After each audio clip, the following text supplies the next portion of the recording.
मृत्यु एक ऐसा शब्द जिसे सुनते ही ज्यादातर लोग डर जाते हैं।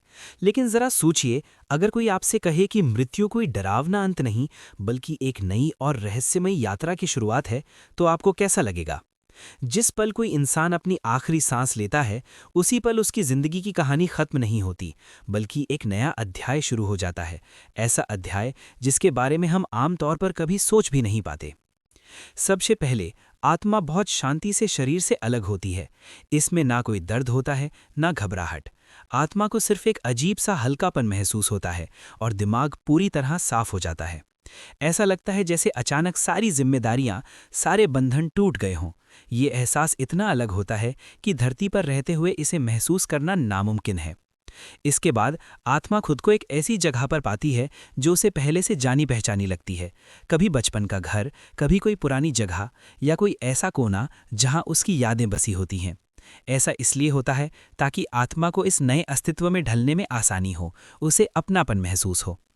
लेकिन ये सिर्फ एक स्वागत नहीं होता, यहीं से एक गहरा रहस्य खुलना शुरू होता है जिसे सोल कॉन्ट्रैक्ट कहा जाता है। मृत्यु के बाद जो लोग सामने आते हैं, दादा दादी, माता पिता, दोस्त या कभी कभी कोई पालतू जानवर, वे अचानक यूं ही नहीं आते। असल में वही आत्माएं होती हैं जो पहले से आपके जीवन की योजना का हिस्सा होती हैं। कहा जाता है कि जन्म से पहले आत्माएं आपस में एक समझौता करती हैं। कौन किस भूमिका में आएगा, कौन क्या सिखाएगा और कौन किस मोड़ पर साथ छोड़ेगा, सब पहले से तय होता है। इसी तय की गई योजना को सोल कॉन्ट्रैक्ट कहा जाता है, जो जीवन और मृत्यु दोनों की यात्रा को दिशा देता है। इस पूरी योजना में पहले से तय होता है कि आत्मा किस घर में जन्म लेगी, उसे किन रिश्तों से गुजरना है, कौन उसे बिना शर्त प्यार देगा और कौन उसकी जिंदगी में मुश्किलें लेकर आएगा। सब कुछ पहले से लिखा होता है। लेकिन जब आत्मा धरती पर जन्म लेती है तो उसे ये सब याद नहीं रहता। इसे ही भूलने का पर्दा कहा जाता है। ऐसा इसलिए ताकि इंसान जिंदगी को नए अनुभव की तरह जी सके और अपने सबक खुद सीख पाए। इस योजना में हर आत्मा की एक अलग भूमिका होती है। कुछ आत्माएं हमारी मदद के लिए आती हैं, कुछ हमें चुनौतियां देती हैं और कुछ हमें दर्द देकर हमारी ग्रोथ को तेज कर देती हैं। सुनने में ये अजीब लगता है, लेकिन कई बार जिस इंसान को हम इस जन्म में अपना सबसे बड़ा दुश्मन मानते हैं, वही प्लानिंग के समय हमारी सबसे करीबी आत्मा होती है। उसने पहले से वादा किया होता है, मैं तुम्हें उस मोड़ तक ले जाऊंगा जहां तुम्हें बदलना ही पड़ेगा। जब मृत्यु के बाद आत्मा शरीर से पूरी तरह मुक्त होती है, तो सबसे पहले वही आत्माएं सामने आती हैं जिन्होंने उस सोल कॉन्ट्रैक्ट का हिस्सा बनना चुना था। वे प्रियजन जो पहले इस दुनिया से जा चुके होते हैं, वे सपोर्टिव आत्माएं जिन्होंने जिंदगी भर इशारों में मदद की, और यहाँ तक कि वे लोग भी जिन्होंने हमें गहरी चोट पहुंचाई। उसी पल आत्मा को समझ आने लगता है कि उसकी जिंदगी का हर अनुभव, हर रिश्ता और हर तकलीफ कोई इत्तेफाक नहीं थी, बल्कि उस कॉन्ट्रैक्ट के अनुसार ही हुई थी। लेकिन हर आत्मा को ये समझ तुरंत नहीं आती। कुछ आत्माएं जल्दी क्लैरिटी पा लेती हैं, जबकि कुछ को समय लगता है। जो आत्माएं अभी भी धरती के दर्द, डर और भावनाओं से जुड़ी होती हैं, उन्हें एक तरह के हीलिंग जोन में ले जाया जाता है। जैसे किसी बीमार इंसान को अस्पताल में इलाज मिलता है, वैसे ही यहाँ आत्मा को भावनात्मक उपचार दिया जाता है। धीरे धीरे वो अपना डर, अपराध बोध और भारी भावनाएं छोड़ना शुरू करती है। इसी वजह से कुछ आत्माएं जल्दी प्रकाश की ओर बढ़ जाती हैं और कुछ थोड़ी देर तक वहीं रुक जाती हैं। इसी दौरान एक और बड़ा रहस्य सामने आता है, एग्जिट पॉइंट्स। हमारी जिंदगी में कई ऐसे मौके आते हैं जहां आत्मा के पास विकल्प होता है कि वो चाहे तो जीवन छोड़ दे या फिर आगे बढ़े। ये भी सोल कॉन्ट्रैक्ट का ही हिस्सा होता है। आपने सुना होगा कि कोई इंसान भयानक एक्सीडेंट से बच गया या किसी गंभीर बीमारी से अचानक ठीक हो गया। ये सिर्फ चमत्कार नहीं होता, बल्कि इस बात का संकेत होता है कि उस समय आत्मा ने एग्जिट नहीं चुना। अगर उसका सबक पूरा हो चुका होता तो वही पल उसका आखिरी पड़ाव बन जाता। मृत्यु के बाद का ये शुरुआती चरण हमें ये समझाता है कि हमारी जिंदगी रैंडम घटनाओं की कहानी नहीं है। ये एक पहले से तय की गई यात्रा है, जहां हर अनुभव एक सीख है और हर रिश्ता एक समझौता। और जब आत्मा को पूरी क्लैरिटी मिल जाती है, हीलिंग पूरी हो जाती है और वो अपने सोल कॉन्ट्रैक्ट को गहराई से समझने लगती है, तब शुरू होता है अगला और सबसे बड़ा अध्याय, लाइफ रिव्यू। जब आत्मा खुद को हल्का महसूस करने लगती है, तब वो एक बेहद गहरे और झकझोर देने वाले अनुभव से गुजरती है, जिसे लाइफ रिव्यू कहा जाता है। ये किसी अदालत की तरह नहीं होता जहाँ कोई जज सज़ा या इनाम सुनाए। यहाँ आत्मा खुद अपनी कहानी देखती है, खुद अपने कर्मों को महसूस करती है और खुद ही अपना सबसे बड़ा न्याय करती है। जरा कल्पना कीजिए, आपके सामने आपकी पूरी जिंदगी एक फिल्म की तरह चल रही है, लेकिन फर्क ये है कि आप सिर्फ दर्शक नहीं हैं, आप हर उस पल को महसूस कर रहे हैं, हर उस इंसान की नज़र से जिस पर आपके शब्दों, आपके कर्मों या आपकी सोच का असर पड़ा था। अगर आपने कभी किसी भूखे को खाना खिलाया था, तो उसकी खुशी आपकी आत्मा में गूंजती है, और अगर आपने किसी को अपमानित किया था, तो उसी पल उसका दर्द भी उतनी ही गहराई से महसूस होता है। लाइफ रिव्यू जन्म से मृत्यु तक सीधी लाइन में नहीं चलता। ये घटनाओं को विषयों के आधार पर दिखाता है, जैसे बार बार दोहराए गए व्यवहार, रिश्तों में हुई वही गलतियां या किसी खास सबक से जुड़ी स्थितियां। आत्मा उन सभी पलों को एक साथ देखती है जो उसके विकास के लिए जरूरी थे। और यहीं एक चौंकाने वाली सच्चाई सामने आती है। हमारी सबसे बड़ी सीखें अक्सर उन्हीं अनुभवों से आती हैं जिन्हें हम धरती पर दर्द, धोखा या अन्याय समझते थे। वही कठिनाइयां असल में सोल कॉन्ट्रैक्ट का सबसे अहम हिस्सा होती हैं। लाइफ रिव्यू के दौरान आत्मा को ये बात साफ दिखाई देने लगती है। कई बार आत्मा को हैरानी होती है जब उसे समझ आता है कि जिन लोगों को उसने अपनी जिंदगी का सबसे बड़ा विरोधी माना, वे भी उसी के सोल ग्रुप का हिस्सा थे। जो लोग हमें सबसे ज्यादा चोट पहुंचाते हैं, वे वही होते हैं जिन्होंने प्लानिंग के समय वादा किया था, मैं तुम्हें चुनौती दूंगा ताकि तुम और मजबूत बन सको। उस स्तर पर यह दुश्मनी नहीं होती, बल्कि एक समझौता होता है। अब ये प्रक्रिया कितने समय तक चलती है, इसका कोई तय पैमाना नहीं है। कुछ आत्माएं जल्दी क्लैरिटी पा लेती हैं, जबकि कुछ को ज्यादा समय लगता है। लेकिन वहां कोई जल्दबाजी नहीं होती। आत्मा को उतना ही समय दिया जाता है जितना उसकी ग्रोथ के लिए जरूरी हो। लाइफ रिव्यू का एक छुपा हुआ पहलू और भी है। ये सिर्फ देखना या महसूस करना नहीं होता, बल्कि ये आत्मा की आगे की यात्रा का एक तरह का ऑडिट होता है। यहाँ साफ हो जाता है कि कौन सा सबक पूरा हुआ और कौन अधूरा रह गया।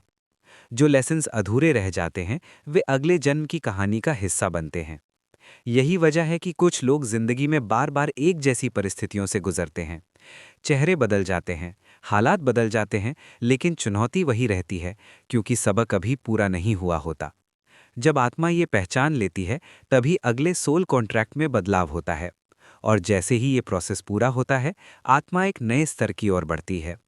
उस जगह को लोग अलग अलग नाम देते हैं, लेकिन मॉडर्न थ्योरी कहती है कि वहाँ आत्माएं अपने वाइब्रेशन यानी ऊर्जा के स्तर के अनुसार अलग अलग रेल्म्स में जाती हैं।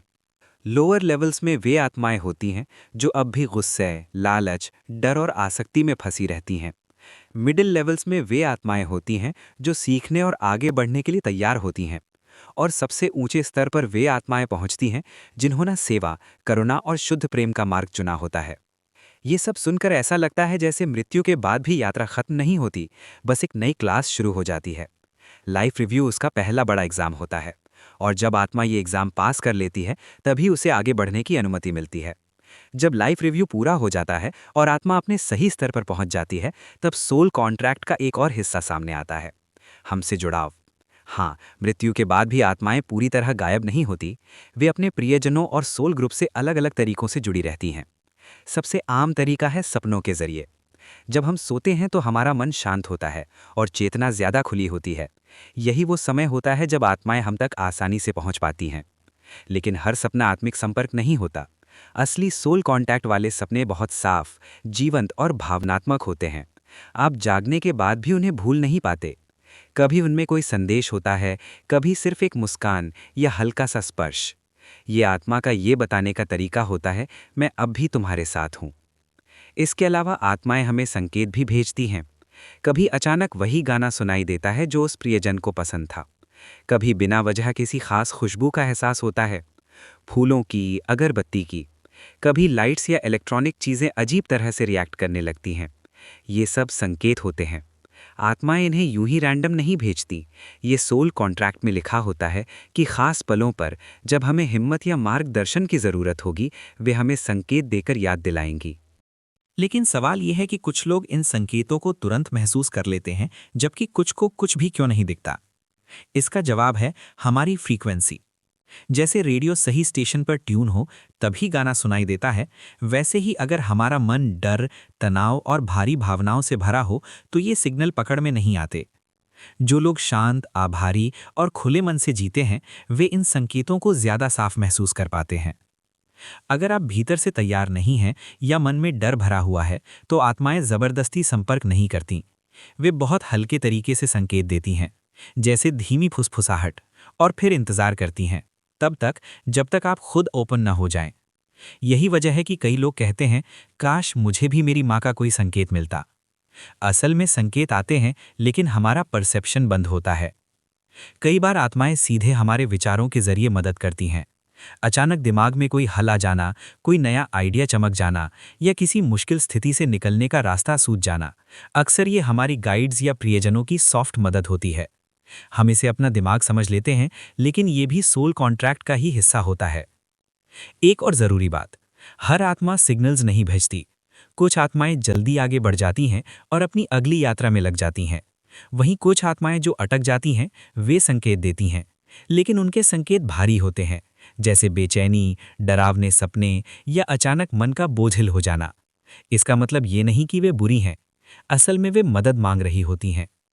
कॉन्ट्रैक्ट में पहले से तय होता है कि अगर कोई आत्मा अटक जाए तो उसके प्रियजन प्रार्थना, प्रेम और सकारात्मक ऊर्जा भेजकर उसे प्रकाश की ओर बढ़ने में मदद करेंगे। अब सोचिए, कितनी बार आपने किसी प्रियजन की अचानक याद आने पर दिल से दुआ की होगी। वही दुआ ऊर्जा बनकर उन तक पहुंचती है और उन्हें रिलीज होने में मदद करती है। यही कारण है कि हर संस्कृति में स्मरण, श्राद्ध या याद करने की परंपराएं होती हैं। ये सिर्फ रस्में नहीं होती, बल्कि एनर्जी ब्रिज होती हैं। इसलिए आत्माएं हमें डराने नहीं आती, वे सिग्नल्स देती हैं, कभी सिखाने के लिए, कभी सहारा देने के लिए, और कभी बस ये याद दिलाने के लिए कि हम अकेले नहीं हैं। लेकिन हर आत्मा आसानी से आगे नहीं बढ़ पाती। कुछ आत्माएं मृत्यु के बाद भी धरती और प्रकाश के बीच फंसी रहती हैं। इन्हें अक्सर स्टक सोल्स या भटकी हुई आत्माएं कहा जाता है। मॉडर्न थ्योरी के अनुसार ये कोई सजा नहीं है, बल्कि उनके सोल कॉन्ट्रैक्ट का ही एक हिस्सा होता है, जिसे हम पॉज क्लॉज कह सकते हैं। यानी अगर आत्मा ट्रांजिशन के दौरान संघर्ष करे तो उसे अतिरिक्त समय दिया जाता है। अब सवाल उठता है, आत्माएं अटकती क्यों हैं? पहला कारण है गहरी आसक्ति। अगर किसी इंसान ने जिंदगी भर सिर्फ धन, घर, ताकत या किसी एक चीज से जरूरत से ज्यादा चिपकाव रखा हो, तो मृत्यु के बाद भी उसकी आत्मा उन्हीं चीजों के आसपास भटकती रहती है। शरीर छूट जाता है, लेकिन लगाव नहीं। कॉन्ट्रैक्ट में साफ लिखा होता है कि जब तक आत्मा ये अटैचमेंट छोड़ने के लिए तैयार नहीं होगी, उसे आगे नहीं बढ़ाया जाएगा। दूसरा कारण है अचानक मृत्यु। एक्सीडेंट, हत्या या आत्महत्या से जाने वाली आत्माएं अक्सर शॉक में होती हैं। उन्हें समझ ही नहीं आता कि उनका शरीर छूट चुका है।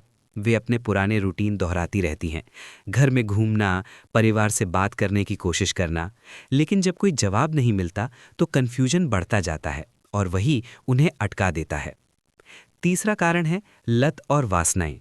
अगर कोई व्यक्ति नशे, जुए या इच्छाओं में बहुत गहराई तक डूबा रहा हो, तो मृत्यु के बाद भी उसकी क्रेविंग्स खत्म नहीं होती।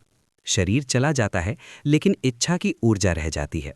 ऐसी आत्माएं अक्सर उन्हीं जीवित लोगों के आसपास खिंच जाती हैं जिनकी फ्रीक्वेंसी उनसे मिलती जुलती होती है। चौथा कारण है अपराध बोध और बदले की भावना। अगर किसी इंसान ने अपनी जिंदगी में कोई बड़ी गलती की हो और वो खुद को माफ न कर पाया हो, तो वही गिल्ट उसकी आत्मा को बांध कर रख लेता है। कभी ये अपराध बोध आत्मा को छिपने पर मजबूर कर देता है और कभी बदले की भावना उसे उसी व्यक्ति के आसपास अटका देती है जिससे उसे गहरी चोट लगी थी। लेकिन इन सब के पीछे सबसे बड़ा कारण होता है डर। कई लोग ये सोचकर मरते हैं कि मृत्यु के बाद उन्हें नर्क में डाल दिया जाएगा। जब उनके गाइड्स उन्हें प्रकाश की ओर बुलाते हैं तो वे मान लेते हैं कि ये कोई ट्रैप है। वे छिप जाते हैं, पीछे हट जाते हैं, जबकि सच्चाई ये होती है कि वहां उनके लिए बिना शर्त प्रेम, सुरक्षा और हीलिंग इंतजार कर रही होती है। अब सवाल उठता है, इन स्टक सोल्स का आखिर होता क्या है? क्या वे हमेशा के लिए अटकी रहती हैं? जवाब है नहीं। सोल कॉन्ट्रैक्ट में हमेशा एक क्लॉज होता है जिसे रेस्क्यू क्लॉज कहा जा सकता है। इसके तहत कुछ बहुत विकसित और करुणामयी आत्माएं होती हैं जिनका काम ही स्टक सोल्स को रिलीज कराना होता है। ये आत्माएं कभी जबरदस्ती नहीं करती, क्योंकि फ्री विल का नियम हर स्तर पर लागू होता है। लेकिन वे स्टक सोल्स के चारों ओर प्रेम और रोशनी का एक सुरक्षित माहौल बना देती हैं। उन्हें विजन्स दिखाती हैं, भरोसा दिलाती हैं कि सब ठीक है और धीरे धीरे उन्हें प्रकाश की ओर ले जाती हैं। कभी-कभी इस प्रक्रिया में परिवार और प्रियजन भी अहम भूमिका निभाते हैं। जब कोई अपने गुजरे हुए प्रिय के लिए प्रार्थना करता है, मोमबत्ती जलाता है या बस दिल से प्यार भेजता है, तो वो ऊर्जा सीधे उस टक सोल तक पहुंचती है। कॉन्ट्रैक्ट में ये पहले से लिखा होता है कि अगर परिवार की तरफ से मदद मिलेगी तो रिलीज जल्दी होगी। यही वजह है कि स्मरण, श्राद्ध और याद करने की परंपराएं सिर्फ रस्में नहीं होती, वे एनर्जी ब्रिज होती हैं। एक और सच्चाई ये भी है कि स्टक सोल्स के लिए समय अलग तरह से चलता है। हमें लगता है कि कोई आत्मा दशकों से अटकी हुई है, लेकिन उसकी चेतना के लिए ये समय शायद कुछ हफ्तों या महीनों जैसा होता है। कोई भी आत्मा हमेशा के लिए खो नहीं जाती। हर आत्मा आखिरकार प्रकाश तक पहुंचती है, बस रास्ता और समय अलग अलग होता है। जब आत्मा रिलीज हो जाती है तो उसे हीलिंग सेंटर में ले जाया जाता है। वहां उसकी ऊर्जा को साफ किया जाता है, उसके ट्रॉमा और डर को धीरे धीरे घोला जाता है और उसे ये स्पष्टता दी जाती है कि वो क्यों अटकी हुई थी। इसके बाद आत्मा अपनी आगे की यात्रा शुरू करती है। कभी-कभी साधारण आत्माएं भी रेस्क्यूअर की भूमिका निभाती हैं। अगर किसी एंसेस्टर और किसी स्टक सोल के बीच गहरा रिश्ता रहा हो तो उसी एंसेस्टर को गाइड बना दिया जाता है। यही कारण है कि कुछ लोग सपनों में ये अनुभव करते हैं कि उनके पुराने रिश्तेदार किसी और आत्मा को प्रकाश की ओर ले जा रहे हैं। इस तरह स्टक सोल्स हमें बहुत कुछ सिखाती हैं। वे हमें करुणा सिखाती हैं, प्रार्थना की शक्ति समझाती हैं और ये याद दिलाती हैं कि कोई भी आत्मा अकेली नहीं छोड़ी जाती। हर किसी के लिए रास्ता खुला रहता है। जब आत्मा अपने पुराने बोझ से मुक्त होकर ऊंचे स्तर पर पहुंचती है, तब उसके सामने एक और बड़ी सच्चाई खुलती है। मृत्यु के बाद का जीवन कोई खालीपन नहीं होता। वहां आत्माएं और भी ज्यादा सक्रिय हो जाती हैं, क्योंकि सोल कॉन्ट्रैक्ट में ये भी तय होता है कि मृत्यु के बाद आत्मा किस तरह की सेवाओं में हिस्सा लेगी। इसे कहा जाता है सर्विस क्लॉज। ऊंचे स्तरों पर विशाल ऊर्जा शहर होते हैं। आप उन्हें प्रकाश से बने नगर समझ सकते हैं। ये ईंट पत्थर से नहीं बने होते, बल्कि चेतना और विचार की शक्ति से निर्मित होते हैं। हर आत्मा अपनी वाइब्रेशन के अनुसार ऐसे स्थान पर पहुंचती है जहां उसकी ग्रोथ भी हो सके और सेवा भी। इन ऊर्जा नगरों के भीतर अलग अलग तरह के केंद्र होते हैं। सबसे पहले आते हैं हीलिंग सेंटर्स। यहाँ वे आत्माएं काम करती हैं जो धरती पर डॉक्टर, नर्स या किसी न किसी रूप में दूसरों की देखभाल करने वाली रही होती हैं। उनका सोल कॉन्ट्रैक्ट ये तय करता है कि वे मृत्यु के बाद भी हीलिंग का काम जारी रखेंगी। फर्क सिर्फ इतना होता है कि अब उनका दायरा सीमित नहीं रहता। एक हीलर एक साथ सैकड़ों आत्माओं को ऊर्जा के स्तर पर उपचार दे सकता है। इसके बाद आते हैं एजुकेशन सेंटर्स। यहाँ आत्माओं को ब्रह्मांड के नियमों, कर्म के संतुलन और सोल कॉन्ट्रैक्ट की गहरी समझ दी जाती है। जो लोग धरती पर शिक्षक, गाइड या मेंटोर रहे होते हैं, वे अक्सर यहाँ मार्गदर्शक बन जाते हैं। वे नई आत्माओं को समझाते हैं कि जीवन में कौन से अनुभव क्यों चुने जाते हैं और हर कठिनाई के पीछे क्या उद्देश्य छुपा होता है। फिर होते हैं क्रिएटिविटी हब्स। जो आत्माएं धरती पर कलाकार, संगीतकार या लेखक रही होती हैं, वे यहाँ अपनी कला को और भी ऊंचे स्तर पर व्यक्त करती हैं। अब उनकी रचनाएं सिर्फ सुंदर नहीं होती, बल्कि ऊर्जा को बदलने की ताकत रखती हैं। एक संगीत की धुन सुनते ही आत्मा की वाइब्रेशन ऊपर उठने लगती है। किसी चित्र को देखते ही भीतर गहरी शांति भर जाती है। और हाँ, यहीं पर आत्मा परिवार भी फिर से मिलते हैं।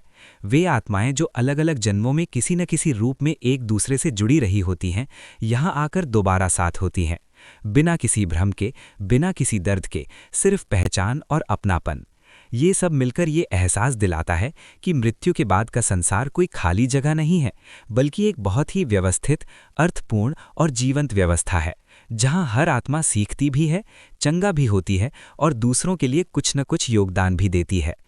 लेकिन ये मिलन धरती जैसा नहीं होता, जहां अहंकार, अपेक्षाएं और स्वार्थ रिश्तों को भारी बना देते हैं। वहां हर रिश्ता शुद्ध प्रेम और पूरी पारदर्शिता से भरा होता है, बिना किसी शिकायत के, बिना किसी अधूरेपन के। सर्विस क्लॉज का एक और अहम पहलू होता है गार्डियन रोल्स। कुछ आत्माएं अपने सोल कॉन्ट्रैक्ट में ये चुनती हैं कि वे मृत्यु के बाद अपने परिवार या किसी खास व्यक्ति की रक्षा करेंगी। यही वे आत्माएं होती हैं जिन्हें हम गार्डियन स्पिरिट्स या रक्षक कहते हैं। जब आप किसी बड़े हादसे से अचानक बच जाते हैं या किसी बेहद मुश्किल पल में आपके मन में सही समाधान खुद ब खुद आ जाता है, तो समझ लीजिए कि कॉन्ट्रैक्ट के अनुसार आपकी टीम ने सही समय पर मदद की है। इसका मतलब ये है कि मृत्यु के बाद आत्माएं सिर्फ आराम नहीं करती, वे तुरंत अपने अगले रोल में लग जाती हैं। कोई हीलर बनती है, कोई टीचर, कोई कलाकार और कोई प्रोटेक्टर। ये सभी भूमिकाएं पहले से तय सर्विस क्लॉज का हिस्सा होती हैं। जब आत्माएं ऊंचे स्तरों तक पहुंच जाती हैं और उनका सर्विस क्लॉज एक्टिवेट होता है तो वे सिर्फ हीलिंग सेंटर्स या क्रिएटिविटी हब्स तक सीमित नहीं रहती। कई आत्माओं का कॉन्ट्रैक्ट ये होता है कि वे सीधे जीवित लोगों की मदद करेंगी। ये मदद सामने से दिखाई नहीं देती, बल्कि संकेतों, प्रेरणाओं और भीतर उठने वाले एहसासों के रूप में महसूस होती है। आपने भी शायद कभी ये अनुभव किया होगा, किसी बेहद कठिन हालात में अचानक दिमाग में एक नया रास्ता खुल जाना, कोई ऐसा विचार आ जाना जो पहले दिख ही नहीं रहा था, या अचानक किसी खास व्यक्ति से मिलने का मन होना और वही इंसान आपकी समस्या का हल बन जाना। हमें ये सब संयोग लगता है, लेकिन असल में ये हमारे सोल गाइड्स का बहुत सटिल हस्तक्षेप होता है। सोल कॉन्ट्रैक्ट में ये साफ लिखा होता है कि जब आप अपने लेसन में अटक जाएंगे तो आपकी टीम आपको हल्के से आगे बढ़ाएगी, लेकिन वे कभी ज़बरदस्ती नहीं करती। वे बस एक हल्का सा पुश देती हैं, एक फुसफुसाहट की तरह। फैसला लेना हमेशा आपकी फ्री विल पर छोड़ दिया जाता है। कभी-कभी ये मदद बहुत पर्सनल भी होती है। मान लीजिए कोई इंसान बहुत निराश है, टूट चुका है और हार मानने के कगार पर है। उसी रात उसे सपना आता है जिसमें उसकी दिवंगत माँ या पिता मुस्कुराते हुए कहते हैं, तुम अकेले नहीं हो। सुबह जब वो जागता है तो बिना किसी ठोस वजह के उसके भीतर फिर से हिम्मत आ जाती है। यही वो पल होता है जब आत्माएं बिना दिखे, बिना बोले बस मौजूद रहकर ये याद दिला देती हैं कि यात्रा में हम कभी अकेले नहीं होते। यही होता है सोल इन्फ्लुएंस। कई बार ये मदद बहुत प्रैक्टिकल होती है, जैसे कोई साइंटिस्ट सालों से किसी मुश्किल रिसर्च में फंसा हो और अचानक एक रात सपने में उसे पूरा सॉल्यूशन मिल जाए, या कोई आर्टिस्ट कहे, पता नहीं कैसे बस आइडिया अपने आप आ गया। कई बड़े वैज्ञानिकों और कलाकारों ने माना है कि उन्हें इंस्पिरेशन अचानक मिली, जैसे कोई अंदर से धीरे से फुसफुसाया हो। मॉडर्न थ्योरी इसे सोल कॉन्ट्रैक्ट का मिशन क्लॉज मानती है। मतलब कुछ आत्माएं ऐसी होती हैं जिनका काम सिर्फ एक इंसान नहीं, बल्कि पूरी मानवता की ग्रोथ में योगदान देना होता है। और ये सिर्फ बड़े कामों तक सीमित नहीं है। आपकी रोज़मर्रा की जिंदगी में भी ये आत्माएं सटल तरीके से काम करती हैं। कभी आप किसी बड़े फैसले में उलझे हों और उसी वक्त कोई पुराना गाना सुनाई दे जाए जो आपको क्लियरिटी दे दे। कभी आप किसी रास्ते पर अचानक रुक जाएं और बाद में पता चले कि आगे एक्सीडेंट हुआ था। कभी किसी अजनबी से मुलाकात हो जाए जो आगे चलकर आपकी जिंदगी की दिशा बदल दे। ये सब सिर्फ इत्तेफाक नहीं होते, ये सिग्नल्स होते हैं कि आपकी सोल टीम एक्टिव है। लेकिन एक बात बहुत ज़रूरी है समझना, आत्माएं हमें सपोर्ट करती हैं, लेकिन हमारे कर्मिक लेसन्स नहीं बदलती। अगर आपके सोल कॉन्ट्रैक्ट में कोई चैलेंज लिखा है तो वो आएगा ही। हाँ, फ़र्क बस इतना है कि आप उस चैलेंज में अकेले नहीं होते। आत्माएं आपके साथ खड़ी रहती हैं ताकि आप टूटे नहीं, बल्कि सीख कर और मजबूत बने। अक्सर लोग कहते हैं, मुझे तो कोई संकेत नहीं मिलते।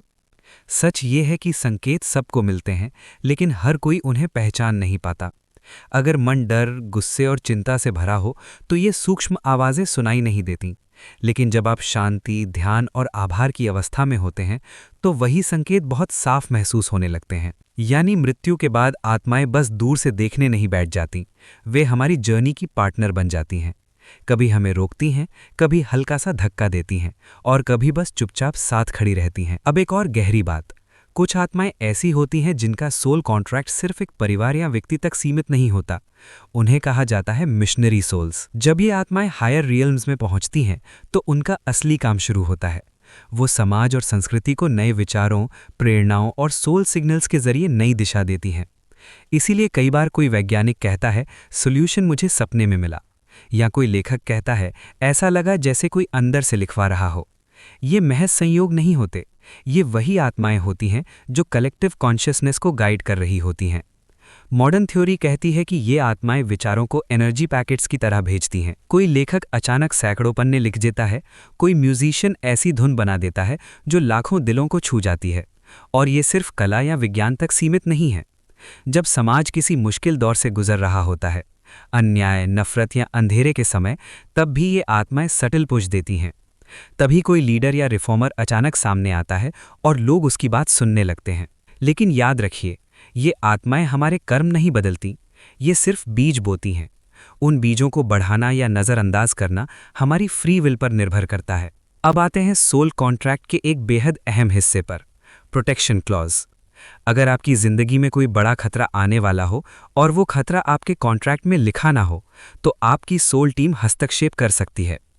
तभी लोग कहते हैं, मैं तो बाल बाल बच गया। भयानक एक्सीडेंट, लेकिन इंसान सुरक्षित। यह बच्चा गिरने वाला था और अचानक कोई उसे थाम लेता है, जबकि आसपास कोई दिखता भी नहीं। ये सिर्फ किस्मत नहीं होती, ये प्रोटेक्शन क्लॉज के एक्टिव होने के संकेत होते हैं। इन्हें ही कहा जाता है गार्डियन सोल्स। अक्सर ये हमारे अपने प्रियजन होते हैं, या वो आत्माएं जिनका सोल कॉन्ट्रैक्ट हमें सुरक्षित रखने के लिए बना होता है। वे आत्माएं हमेशा हमारे आसपास एकदम सटल तरीके से मौजूद रहती हैं। जब सही समय आता है तो वो हल्की सी खींच देते हैं। कभी हमारा ध्यान अचानक दूसरी तरफ मोड़ देते हैं, तो कभी ऐसा संयोग बना देते हैं जिससे हम किसी बड़े खतरे से बच जाते हैं। लेकिन यहाँ एक नियम है, अगर कोई खतरा हमारे सोल लेसन का हिस्सा है तो वे हमें नहीं रोकते, क्योंकि कॉन्ट्रैक्ट के मुताबिक उस अनुभव से हमें गुजरना ही होता है। लेकिन अगर वो घटना ज़रूरी नहीं है, अगर वो सिर्फ एक एक्सीडेंट है या कोई बाहरी कारण है, तो वो तुरंत हस्तक्षेप करते हैं। आपने खुद भी कभी ना कभी ये महसूस किया होगा। किसी दिन अचानक मन हुआ, आज इस रास्ते से मत जाओ, और बाद में पता चला वहाँ एक्सीडेंट हो गया था। या अचानक किसी से मिलने का मन हुआ और वही इंसान आपको एक बड़ी परेशानी से बचा ले गया। ये सब कोई इत्तेफाक नहीं होता, ये होती है प्रोटेक्शन क्लॉज की एक्टिविटी। और ये सुरक्षा सिर्फ शरीर तक सीमित नहीं होती। कई बार हम अंदर से पूरी तरह टूट जाते हैं, गहरा दुख, गुस्सा या डिप्रेशन, और ऐसे समय अचानक दिल में शांति उतर आती है, जैसे किसी ने सिर पर हाथ रख दिया हो। ये भी हमारे गार्डियन सोल्स का ही काम होता है। वे एनर्जी वेव्स के जरिए हमें कंफर्ट देते हैं ताकि हम पूरी तरह टूट न जाएं। कुछ आत्माएं तो स्पेशलाइज्ड प्रोटेक्टर्स होती हैं। उनका पूरा रोल यही होता है, सेंसिटिव बच्चों की रक्षा करना, स्पेशल मिशन वाले लोगों को सुरक्षित रखना, या उन इंसानों के आसपास रहना जिनके जरिए आगे चलकर कोई बड़ा बदलाव आने वाला होता है। इसीलिए ऐसे बच्चों या लोगों के आसपास अक्सर बहुत पावरफुल सोल प्रेजेंस होती है। प्रोटेक्शन क्लॉज का सबसे बड़ा सच यही है, हमें कभी अकेला नहीं छोड़ा जाता। भले ही हमें कुछ दिखे नहीं, लेकिन हमारे चारों ओर हमेशा एक अदृश्य सुरक्षा घेरा बना रहता है। और जब हमें लगता है मुझे किसी ने बचा लिया, तो समझ लीजिए सोल कॉन्ट्रैक्ट की टीम एक्टिव हो गई थी। लेकिन आत्माओं का काम सिर्फ बचाना ही नहीं है। सोल कॉन्ट्रैक्ट में एक और बहुत अहम हिस्सा लिखा होता है, हीलिंग क्लॉज। इसका मतलब है मृत्यु के बाद कुछ आत्माओं का काम हमारे दिल और मन को ठीक करना होता है। आपने भी शायद ऐसा महसूस किया होगा। आप गहरे दुख में थे, किसी अपने को खो दिया था, या किसी परेशानी में पूरी तरह टूट चुके थे, और अचानक अंदर से शांति उतर आई, जैसे कोई अदृश्य आवाज कह रही हो, सब ठीक हो जाएगा। ये कोई कल्पना नहीं होती, ये वही आत्माएं होती हैं जो आपके हीलिंग क्लॉज के तहत आपके पास आती हैं। कभी ये हीलिंग सपनों के जरिए होती है, आप रोते रोते सो जाते हैं और सपने में वही प्रियजन मुस्कुराकर सामने आ जाते हैं। सुबह उठते हैं तो दिल थोड़ा हल्का होता है। कभी ये हीलिंग भावनाओं के जरिए होती है, अचानक मन का बोझ कम हो जाता है, दिल खुल जाता है, आंसू बहते हैं और सब कुछ हल्का लगने लगता है। और कभी ये हीलिंग सीधे एनर्जी के जरिए होती है। आत्माएं हमारी ऑरा में ऐसी तरंगे भेजती हैं जो भारीपन को साफ कर देती हैं। हमें लगता है जैसे अचानक भीतर उम्मीद जाग गई हो। ये सब इसलिए होता है क्योंकि कॉन्ट्रैक्ट में पहले से लिखा होता है कि मुश्किल वक्त में हमें अकेला नहीं छोड़ा जाएगा। और सिर्फ हमारे प्रियजन ही नहीं, कई बार दूसरी आत्माएं भी इस हीलिंग के काम में लगी होती हैं। इन्हें हम कंसोलेशन सोल्स कह सकते हैं। इनका काम होता है उन लोगों तक पहुंचना जो गहरे दुख, अकेलेपन या निराशा से गुजर रहे होते हैं।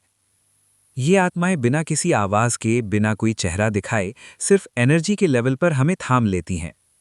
और ये हीलिंग सिर्फ एक इंसान तक सीमित नहीं रहती। कई बार जब पूरा समाज किसी बड़ी आपदा या त्रासदी के बाद सामूहिक शोक में डूबा होता है, तो हजारों आत्माएं मिलकर एनर्जी भेजती हैं ताकि लोग पूरी तरह टूट न जाएं और धीरे धीरे खुद को संभाल सकें। सबसे खूबसूरत बात यह है कि ये हीलिंग हमेशा अनकंडीशनल होती है।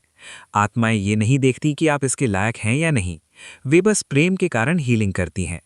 क्योंकि सोल कॉन्ट्रैक्ट का सबसे गहरा नियम यही है, लव नेवर एंड्स।